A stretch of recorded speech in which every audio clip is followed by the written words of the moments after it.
I'm Dr. Nicole Mulvey. I am the graduate coordinator here. I'm also a faculty member in the graduate school. So I teach, my niche is child language. So I teach the early childhood language course as well as the school age language course. And I also teach the Grand Rounds course, which helps get students ready for educational internships. I'm Dr. Teller, and I'm an assistant professor here at EIU. My name is Courtney Scott, and I am on faculty here at EIU, and I was also a former student for undergrad and my master's. My name's Jackie Tish, and I primarily supervise here at Eastern, and I also coordinate educational internships for second-year grads.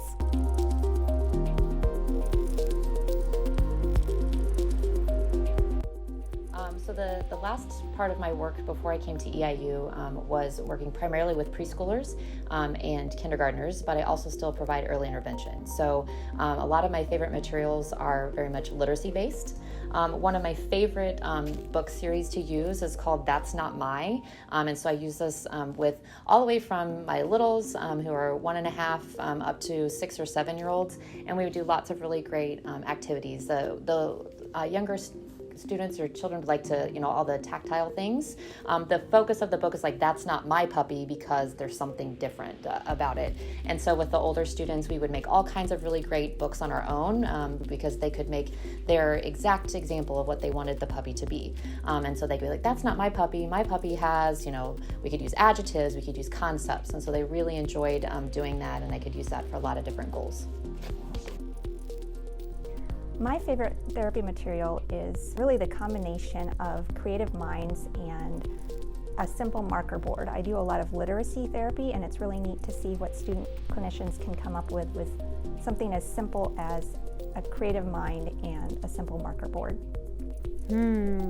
So I do like Guess Who, because I think it actually is very difficult to play for a lot of kids with language disorders. And when I'm working with older clients, I really like the Walk workbook. It's one of my favorites.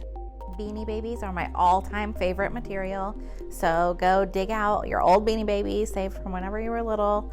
I use them for everything from naming the animals, animal sounds, sorting them, similarities and differences. You can do anything with Beanie Babies, and I have a million of them.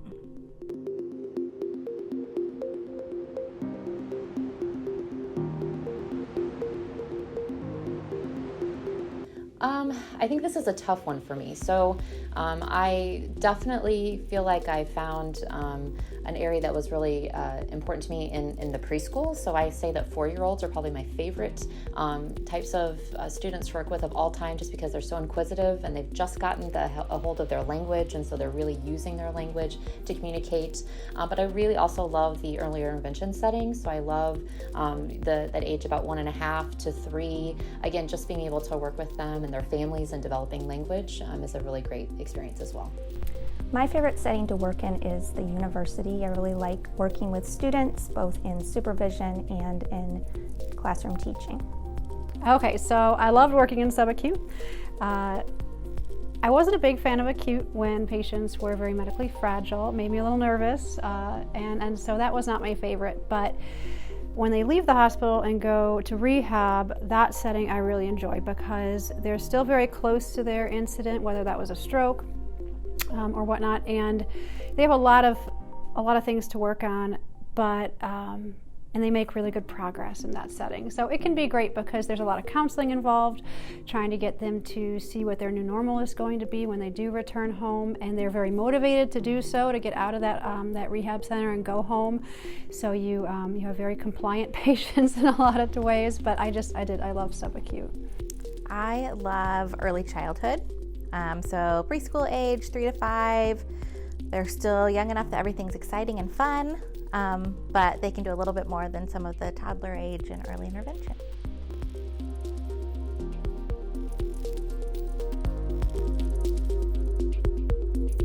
I actually have one of those like cheesy stories that people ask me if they should include in their personal statements when they're applying to grad school.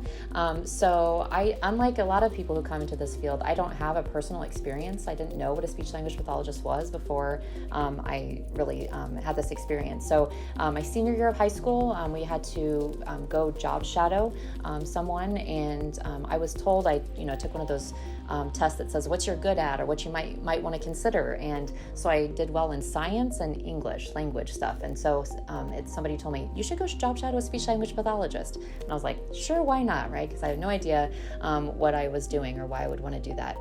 So I went to job shadow a school-based SLP in a neighboring town, and I sat there and I watched her working with the students, and I can still get goosebumps today. I watched her and I watched this little girl try so hard to produce a sound that she was working on, and when she did, her face lit up. I was probably this like 5 or 6 year old little girl, and I got the goosebumps, and I was like, this is what I want to do for the rest of my life. So that's my cheesy story how I got into speech language pathology.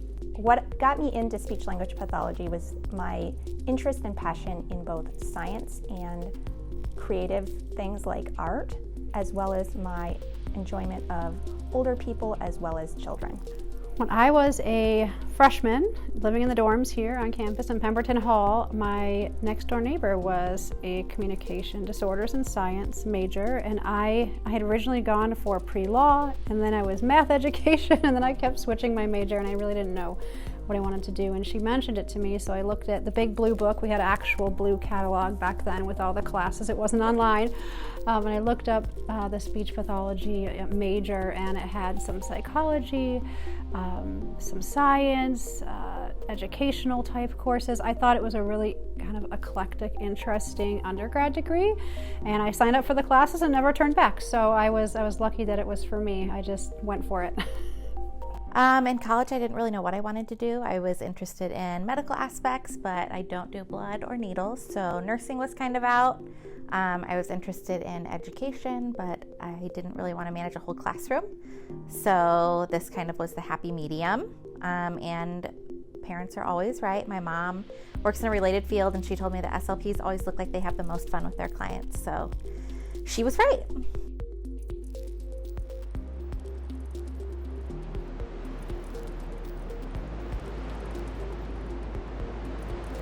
Yeah, I actually was looking very specifically to work in a program where I still got to do some of the clinical supervision and that hands-on. I think that's so important to the training of speech language pathologists. I love being able to work with families and clients and working with the students to problem solve and grow and learn through that clinical experience. So I liked the balance that I knew I was going to get here with teaching and being able to conduct research, but also still keep my hands in terms of the supervision piece. Gosh, there's a lot of things I love about my job.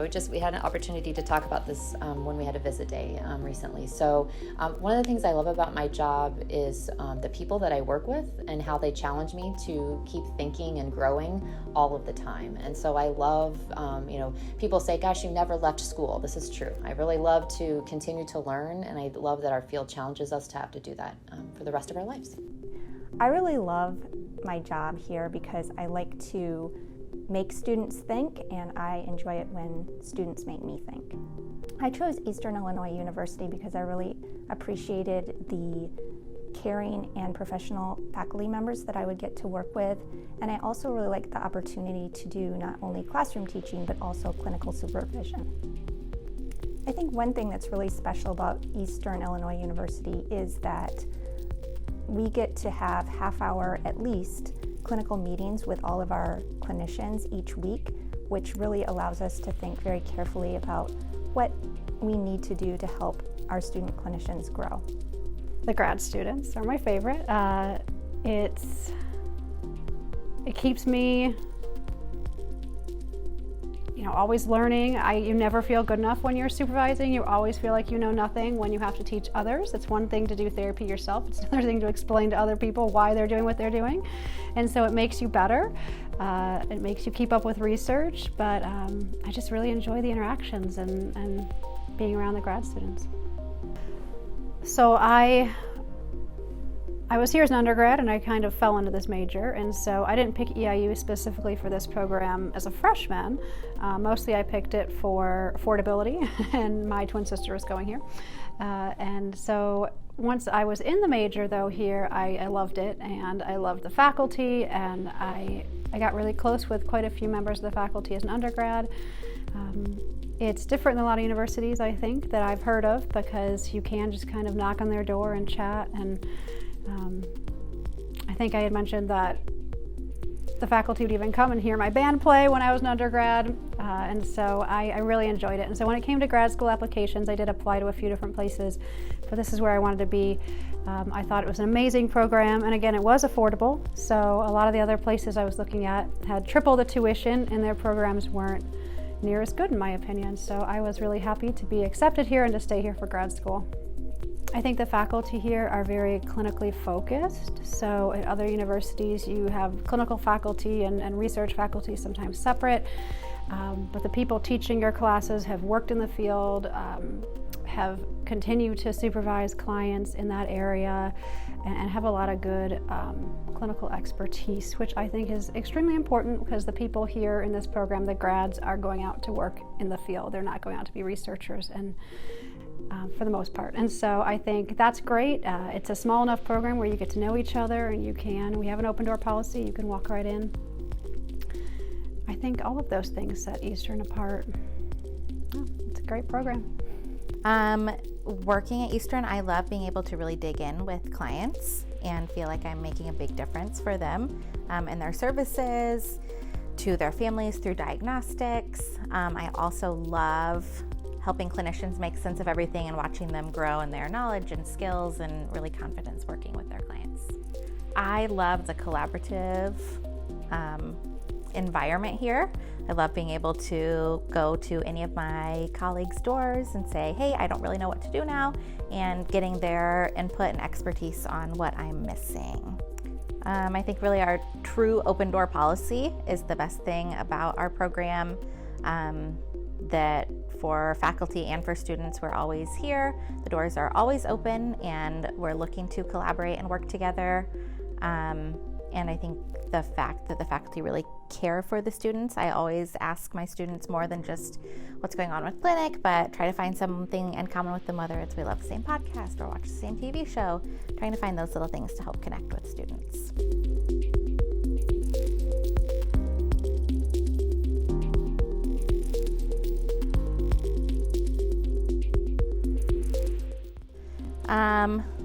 I think in the application process, everything will get done. So I know it's overwhelming to get everything done, and then it can be really daunting, that waiting for a response. But after you've turned in what you can, turned in what you have, just kind of relax and wait to hear back. So I have 3 things on all of my syllabi. They say to be honest, be punctual, and be curious. I think one of the things that's really important for graduate school is to have good recommendation letters. And if you do those 3 things, you are going to gain the respect of your professors, and that will help you to get into graduate school. I have talked actually to a few of my undergrads that I'm working with in clinic about this. One would be apply to enough places. There are a lot of people applying. It is difficult to get in. And so apply to enough places, and apply strategically as well. I think one of my students was applying to a school just because it was by her house, but it's really a medical-based school, and she's more interested in working in an educational setting.